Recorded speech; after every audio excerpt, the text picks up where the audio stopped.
수능 문학 3개년 총정리 마지막 점검 포인트라고 해서 이런 거 중심으로 공부하세요. 24학년도 6월 9월 수능, 25학년도 6월 9월 수능, 그 다음에 올해 6월 9월 정도는 학습을 하는 게 맞지 않나 싶어요. 우리가 수능이 얼마 안 남았잖아요.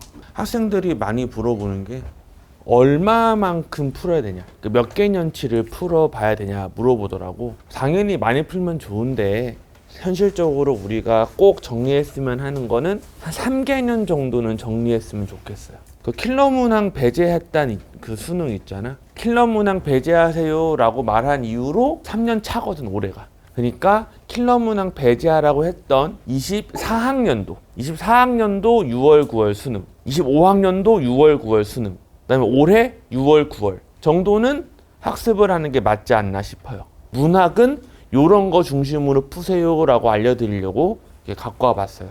아시겠죠? 그런 얘기를 한번 해보도록 할게요. 수능 문학 3개년 총정리 마지막 점검 포인트라고 해서 요런 거 중심으로 공부하세요. 현대소설에서 꼭 공부했으면 좋겠는 건 이 서술자 이론에 관한 문제는 꼭 공부했으면 좋겠네. 우선은 24학년도 9월 평가원에 나왔던 원미동 시인의 신빙성 없는 서술자, 이걸 다루는 보기가 있어요.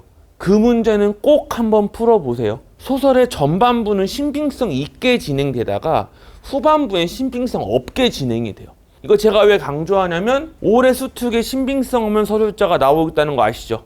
그러니까 같이 공부하면 좋겠고, 여유가 된다면 뭐까지 공부하면 좋냐면 20학년도 수능 자전거 도둑의 보기 문제 역시 이런 얘기들을 다루고 있어요. 같이 공부하면 좋을 것 같기는 해요. 그 외에는 골목안 24학년도 수능 아주 유명한 지문이죠.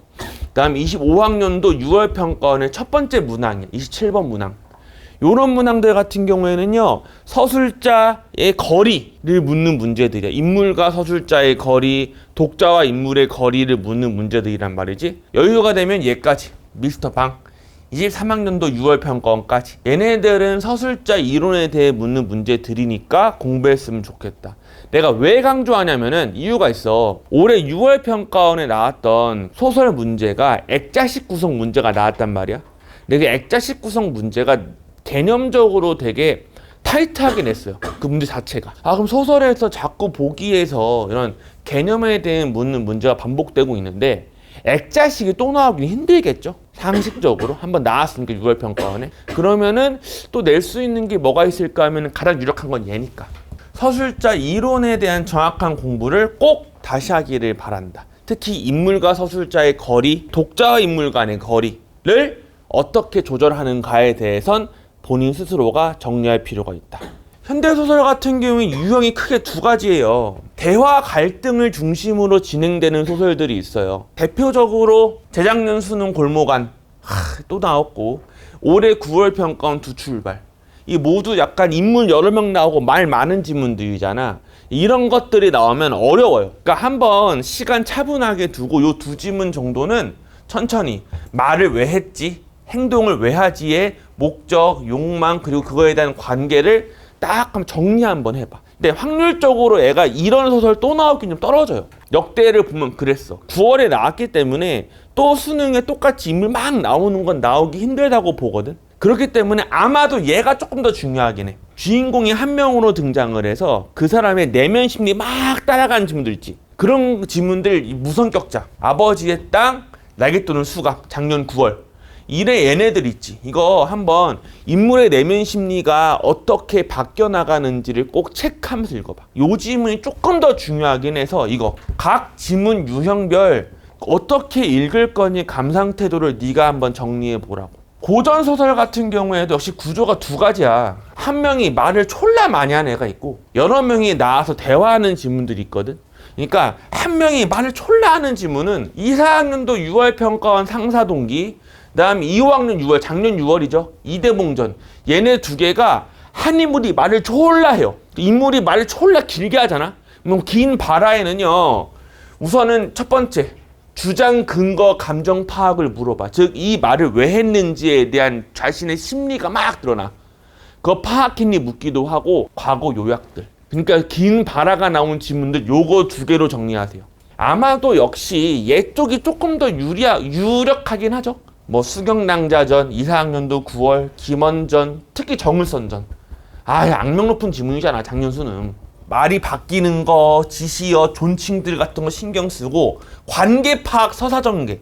특히 정을선전은 다시 한번 꼼꼼하게 내용 흘러가는 거 봐봐. 얘가 어떻게 사건이 진행되고 있는가를 대화 중심으로 보셔야 돼요. 스스로가 어떻게 이런 지문들 할지를 딱 정리해 봐야 된다고. 저는 여러 애정소설 중에서 특히 유력한 게 애정이라고 봐요. 여러 고전소설 중에서. 그래서 애정화소를 다뤘던 최근 기춘들. 만남에 대해선 광한록이 이게 그 춘향이하고 이몽룡이 만나기 전에 어쩌고저쩌고 내용들이야. 작년 9월이었죠. 난 결연의 장애, 만나고 싶은데 못 만나는 어떤 사회적인 그 신분차 이런 거 나오는 게 상사동기. 만났는데 그 만남에 있어서 이후에 모함 등으로 인해서 깨지는 그런 고난을 겪는 게 나왔다 보시면 되거든. 그러니까 이 세 개가 모두 애정화소를 건들고 있어. 그러니까 올해 수능에 애정화소가 나온다면 얘네들하고 비슷하게 낼 테니까 요런 것 좀 신경 쓰면 좋겠어. 여유가 된다면 판소리계 소설들도 공부해 두는 건 좋아요. 판소리계가 나올 수도 있거든. 22학년도 9월에 나왔던 뭐 배비장전이나 21학년도 9월 나왔던 심청전, 20학년도 9월 나왔던 장기전. 얘네가 모두 판소리계거든. 특히 장기전은 올해 수능 완성이 실려있잖아. 여유가 되면 판소리계로 공부하면 좋겠다. 그리고 정말 여유가 되면은 구운몽 기출문제들까지도. 알겠지? 그 정도는 기출문제로서는 공부해야 될 것 같아. 고전시가에서 저는 올해 수능에는 연시조가 메인으로 나올 거라고 봐요. 연시조 공부는요, 2, 4학년도 6월 평가 24번. 얘가 정말 중요해. 이 문제가 난이도가 높았어. 정답률이 40%밖에 안 됐거든. 근데 연시조의 전형적인 문제라고 보시면 돼요. 이 문제를 중심으로 공부하시고 이어서 25학년도 9월 평가원의 33번. 역시 똑같아. 얘도 연시조 문제야. 연시조 문제라는 게 뭐냐면 이거잖아. 각 수를 연결하는 문제야. 그러니까 각 수가 어떤 내용인지 파악을 하고 극수들을 연결시키는 문제를 낸단 말이야. 그러니까 그 문제들이 꼭 한번 학습하면 좋겠고, 여유가 되면 21학년도 9월 평가원 만흥의 첫 번째 문제. 여기까지 공부하면 아마 연시조 쪽에 느낌을 올 거야 생각해. 연시조 쪽에 신경 써서 공부하라고. 최근 기출문제들도. 가사는요, 그냥 요것만 착실하게. 가사는요, 끊어가지고 정서가 바뀌는 애들이 있어. 중략으로 바뀌기도 하고 그냥 바뀌기도 하거든. 계절이 바뀌어서 바뀌기도 하고. 그런 각 부분의 정서 파악 연습하기 좋은 지문들이야. 그러니까 가사는 부분별 정서가 중요해서 한 번에 다 읽지 말고 끊어가지고 읽는 거잖아.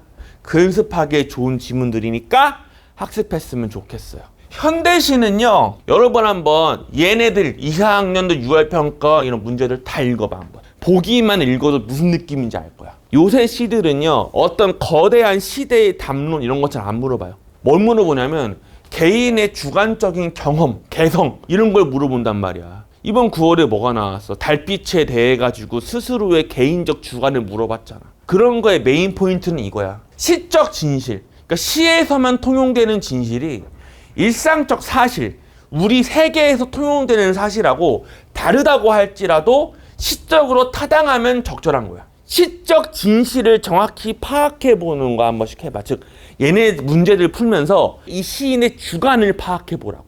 납득할 수 있겠어? 정말로 중요하다 이거.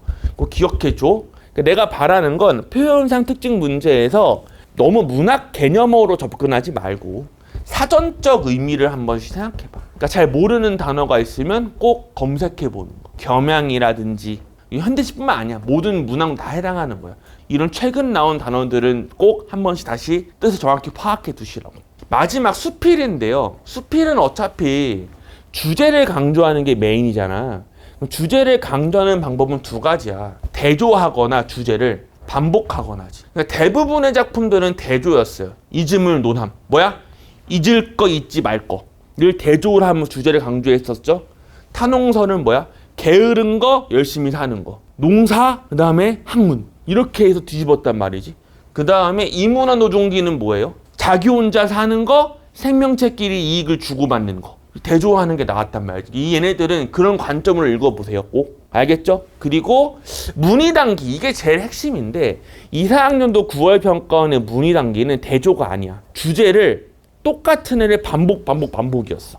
물에 가까이 사는 애도 주제를 강조하는 표현, 물과 멀리 사는 친구도 주제를 강조하는 표현. 겉으로는 달라 보이지만 사실은 같은 얘기 하는구나라는 걸 느낄 수 있게 출제한 거기 때문에 문의단기는 정말로 중요해.